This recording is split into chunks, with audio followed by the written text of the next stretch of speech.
네, 오늘도 뉴욕 증시 마감 상황에서 시작하겠습니다. 이항영의 뉴욕앤서울 MTN 이항영 전문위원 오셨습니다. 어서 오십시오. 네, 안녕하세요. 위원님과 지난주부터 이제 계속 말한 거 아닙니까? 손만 네. 닿으면 달 듯한 S&P 500의 사상 최고치를 결국은 돌파했네요. 그러니까 네. 뉴욕 주시장의 저력을 한번 진짜 네. 확인해 준 그런 하루였습니다.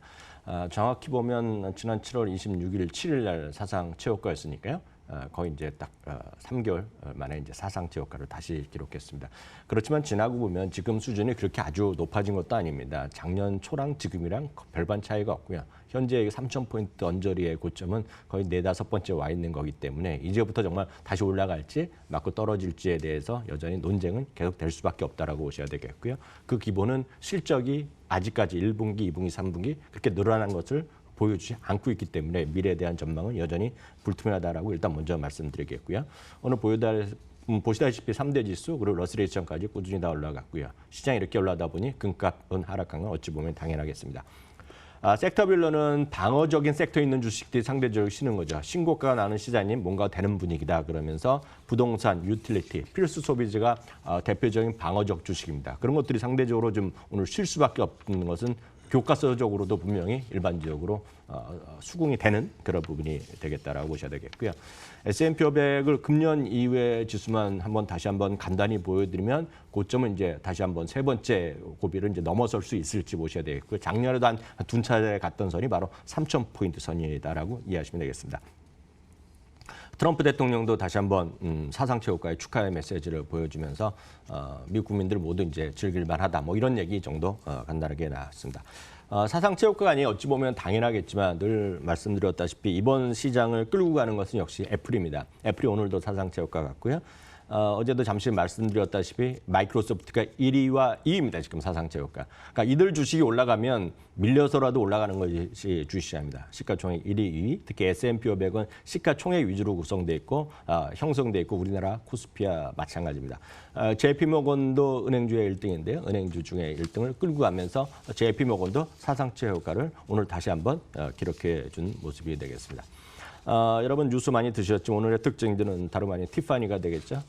티파니는 180년이 됐습니다. 네. 세계 최고의 보석 브랜드가 되겠는데 네. 역시 또 세계 최고의 브랜드 루비통이 생긴 거는 170년 정도 됐습니다. 정확히 보면은요. 루비통이 오늘 인수를 추진한다는 얘기 나왔고요. 주당 120달러, 130달러 얘기하면서 오늘 주가가 바로 30%가 오늘 급등한 것이 오늘의 특징이 되겠고요. 바로 구글까지 잠깐 말씀드리겠습니다. 오늘 이제 최고의 관심은 역시 구글이었습니다. 뭐 오늘 실적 장 마감이에 나왔는데요. 상당히 좀 애매하게 나왔습니다. 주가 실적 자체는요. 오늘 이제 많은 기대감을 갖고 오늘 구글도 한 2% 올라가면서 정고점을 돌파했습니다. 물론 사상 최고가는 아직 거리감이 있는데요. 매출은 403억 전망이었는데 405억 달러 나왔고요. 매출 자체는 20% 늘어났고 광고 매출도 한 17% 늘어나기 때문에 매출 자체는 문제가 없는데 이익이 이제 문제입니다. 이익이 12.42달러가 예상됐었는데 주당 이익이요. 10.12달러, 1달러. 이거 보면 딱 수치를 보면 이제 어닝 쇼크라서 주가가 많이 떨어져야 되는데요. 떨어지긴 떨어졌지만 시간에서 지금 뭐 마이너스 1.78 그렇기 때문에 오늘 상승한 거 정도 돌려내는 그 정도입니다.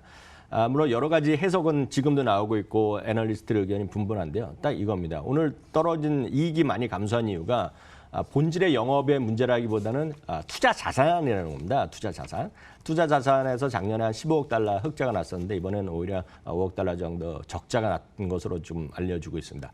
그래서 사실은 구체적으로 얘기 안 하고 있지만 이 회사가 뭐 다른 애플도 마찬가지, 아마존도 마찬가지지만 수많은 벤처 기업이라든가 초기 기업들은 많이 투자했는데 올해 이제 그것들이 상장을 많이 했습니다. 대표적으로 우버도 갖고 있고요, 리프트도 갖고 있고, 슬랙이라는 회사도 갖고 있는데 이것들이 다 주가 재미없어 갖고 여기서 상당 부분 손해가 났다라는 것이 일반적인 지금 추정입니다. 추정이에요. 왜냐하면 자세한 내용은 아직 발표를 안 했기 때문에요. 공개를 안 했는데요. 중요한 것은 일부 이 주식이 오늘 많이 시간에서 빠지지 않는 이유에 대해서는 그런 것들은 영업이랑 상관없이 이번에 영업 외에 손실이 난 거기 때문에 그것은 뭐 시장에서 하나의 단기적인 이슈일 뿐이고 언제라도 주식시장 좋아지면 플러스 났기 때문에 이렇게 개의치 않는 사람들도 꽤 있다라고 일단 이해하시면 되겠네요. 네. 주요 특징주까지 봐주셨고요. 현재 시장의 관심은 사상 최고치를 돌파한 미국 주가가 S&P 500이 과연 어디까지 갈 것인가 하는 겁니다. 이제 안 가본 길을 가는 거기 때문에 네. 뭐 이전에 상승 고점이나 이런 게 이제 없는 상황 아닙니까? 월가의 시각은 어떻습니까? 네, 참고적으로 미리 말씀드리면 지금의 상승장은 2009년이죠. 예. 리만 사태 직후에 3월 9월 이후 한 번도 고점 대비 20%가 밀리지 않았기 때문에 전형적인 강세장이 이어졌다고 합니다. 작년에 잠깐 20% 언저리 있었지만 예. 공식적으로 미국은 종가 기준으로 따지기 때문에 네. 20%가 아주 겨우 안 무너졌었거든요. 그러면서 이제 상승장이 지금 3,885일째 이어지고 있습니다. 87년에는 이제 4,500일 가까이 된 적이 있는데 그때 비교하면 지금도 더 가야 된다 얘기하는데 그거는 뭐 그냥 순서로 계산으로 나눈 것 같고요. 한 세 군데, 네 군데 정도 의견만 제가 참고해 드리도록 하겠습니다. 파이퍼 제프리에서는요. 사상 최고가 돌파로 추가 상승 가능성이 커졌다는 얘기하고 있습니다. 이거는 이제 기술적으로 충분히 얘기 가능하죠. 세 번의 저항을 뚫고 올라갔기 때문에 그 힘이 있다는 얘기, 뭐 일반적으로 얘기하는 겁니다. 뱅크 오브 아메리카도 기술적으로 얘기하고 있는데요. 현재보다 6% 추가 상승 3,220포인트를 제시하고 있습니다. 이거는 기술적 여러 가지 계산한 툴들이 있습니다. 공부하신 분들 계셔야 할 텐데 뭐 신뢰가 있건 없건 간에 뱅크 오브 아메리카에서 이런 얘기를 했다 참고하시면 되겠고요. 제프리에서 약간 펀더멘탈을 대비해서 얘기하고 있는데요. 생각보다 지금 3분기가 강하게 실적은 나오고 있습니다. 레피니티브 기준을 보면 3.7% 이익이 감소할 거로 얘기가 됐었는데 지난 주말까지만 보면 한 마이너스 2.0%로 하락폭이 극히 제한적이라는 전망이 나오고 있거든요. 그런 상태에서 외국 전체 기관 투자가나 개인 투자가들이 시장에 대해서 많이 주식을 팔았다는 얘기 많이 들으셨지 않습니까? 그것이 위험도에 대한 회피가 워낙 심하고 상당히 워낙 약하게 보고 있기 때문에 이러다 보니 주가가 다시 밀려 올라가면 급하게 사는 사람이 몰려 있을 것이다. 그러니까 멜트업이라는 표현을 쓰는 경우가 있는데요. 그래서 주가는 더 쉽게 갈 수 있다는 얘기를 하고 있고요. 골드만삭스는 많은 사람들이 그럼에도 불구하고 지금 리세션 때문에 지금 걱정들이 많은 거 아닙니까? 다만 새로운 모델을 오늘 발표했는데요. 물론 자신네들이 만든 건데요. 자기네 계산해 보니까 내년도 리세션 확률은 기존의 모델보다 떨어져서 25% 이하다. 결론적으로 지금 시장은 걱정할 게 없다라는 것도 골드만삭스의 기본적인 시각이 되겠고요. 참고적으로 뭐 펀더멘탈 대비, 즉 목표 주가 대비 S&P 500 상위 50개 기업의 상승 여력을 계산해 봤더니 아마존과 보잉, 디즈니, 페이스북, 존슨앤존슨이 상승 여력이 큰 주식으로 나왔다는 것도 참고하시면 되겠습니다.